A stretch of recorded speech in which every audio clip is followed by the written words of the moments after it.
లోకంలో మనుషులు రకరకాలు. కొందరు తమ పనేదో తాము చేసుకుంటూ పక్కన పిడుగులు పడుతున్నా పట్టించుకోరు. మరికొందరు వీరికి కానిదంటూ ఉండదు. దారిని పోయేవారిని ఊరకపోనివ్వరు. ఎంత తొందర పనిపై వాడిపోతున్నా ఆపి పలకరించి వాని పోకలోని తొందరను ఆరా తీసి దాని కారణాలు అరసి కాని వాణ్ణి పోనివ్వరు. రెండు విడ్డూరాలే.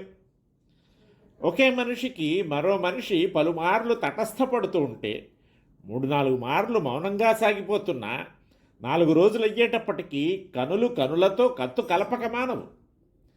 ఆ రెండు జతలలో అన్యోన్యాభిముఖ్యం కలగ్గానే పెదవుల కాస్త చిరునగవు పొడమక మానదు. 3వ దశకు వచ్చేటప్పటికి హలో, నమస్తే, నా పేరు ఫలానా, మీ పేరేంటి, ఏం చేస్తున్నారు, ఇలా సాగిపోతుంది. తర్వాత ఇక్కడ ఇద్దరూ కలిసిన కుశల ప్రశ్నలు లాంఛనాలు అవుతాయి. మెల్లగా పరిచయం పెరగటం, అది స్నేహంగా మారటం, తర్వాత ఒకరు లేక వేరొకరు లేరన్నంత వరకు వెళుతుంది వ్యవహారం.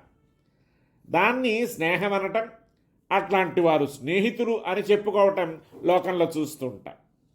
అయితే కొందరు ప్రాణ స్నేహితులుగా ఉన్నవారు ప్రాణాంతక శత్రువులుగా మారిపోవటం, నిన్నటిదాకా క్షణం ఎడబాయక కంచాన మంచాన అన్నట్టు అన్నిటా ఒకటిగా ఉన్నవారు ఈవేళ ఎడపెడ మొగాలుగా మెలగటము చూస్తూ ఉంటాం.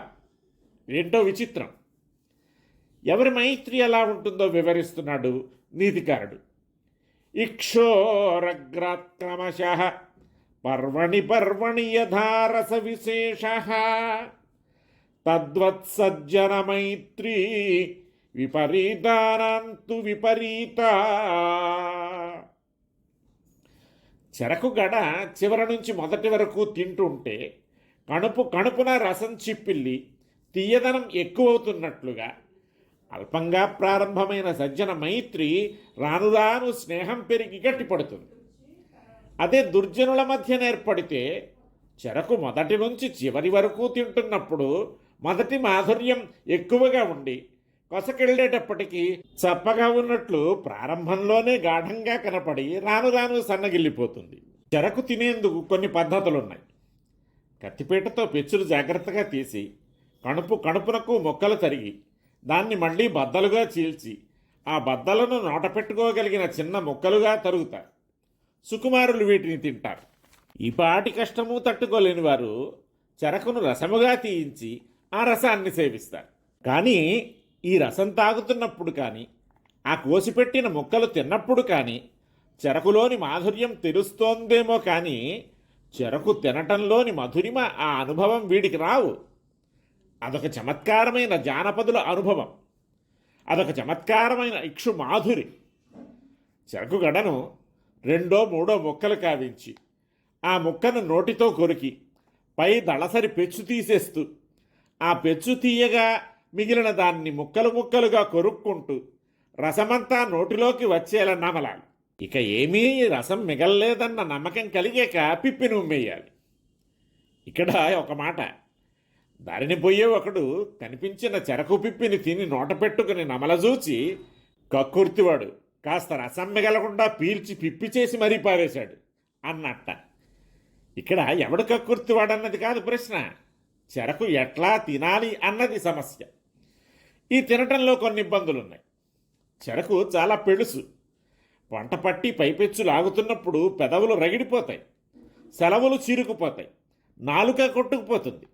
కానీ ఆ చెరక ముక్క పళ్లతో నొక్కుతున్నప్పుడు వెలికి వచ్చి నోరు నిండి లోనికి ఆ రసం వెళుతున్నప్పుడు కనవచ్చే మధురిమ, ఆ అనుభవం సాటిలేనిది.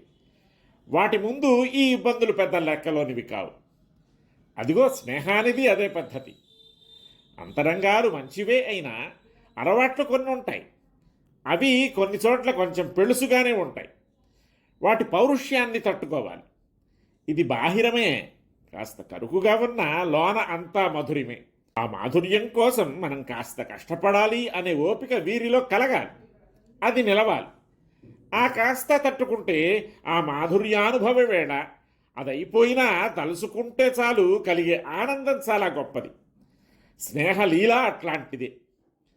2 మనుషులు కలిసే ముందర, 2 మనసులు కలిసే ముందర కొంత పరీక్షణం, కొంత అపార్థాలు, అపోహలు, కొంత పెటుకుతనం ఇట్లాంటివన్నీ ఉంటాయి. వీటిని దాటుకొని విసిగి వదిలిపోక వేచి ఉంటే ఎదలు రెండూ విషదాలై ఒకటవుతాయి. ఆ ఐక్యాన్ని, ఆ మైత్రిని ఎవరు వేరు చేయలేరు. ఆ నడుమ ఎవరు దూరలేరు. గాలి దూరను సారనంత గాఢంగా ఎదలు పెనవేసుకుపోతాయి. అలాంటి మైత్రి రోజురోజుకు పెరుగుతుంది. రాపిడులోర్చుకుంది, ఎదురు దెబ్బలను ఓర్చుకుంది, పెళుసుతనానికి బెంగటిల్లలేదు. ఎదకల రూపును, ఆ తీయదనాన్ని చూసింది. ఇక తననెవరూ కదల్చలేరు, అదల్చలేరు. అంచేత మొదట అరకొరలున్న, అపార్థాలు వచ్చిన, అపోహలు కలిగిన ఈవేళ అన్నీ తొలగిపోయినాయి. ఎవరేమిటో తెలిసిపోయింది. ఒకరిని గూర్చి ఒకరికి పరిపూర్ణమైన తెలివి ఏర్పడింది. తేడాలు తెలిసి అట్లాంటివి వచ్చినప్పుడు ఎట్లా పరిష్కరించుకొని ఎడలేకుండా తెగిపోకుండా కలిసి కొనసాగటం ఎట్లా అన్న సులువు తెలిసిపోయింది. ఇహ మైత్రుని విడగొట్టడం ఎవరి వల్ల కాని పని. అయితే ఇది మంచి మనసున్న మనుష్యుల విషయంలో. అంతా మంచివారేనా? చెడ్డవారు మట్టుకు లోకంలో ఉండరు. మరి వారి మైత్రి ఎట్లా ఉంటుందంటారా? చెప్పానుగా, చెరకు మొదల నుంచి చివరకు తిన్నట్టు. మొదట తీయగానే ఉంటుంది. అంటే అసలు చెరకు తినే పద్ధతి చివరి నుంచి మొదలకు రావటం.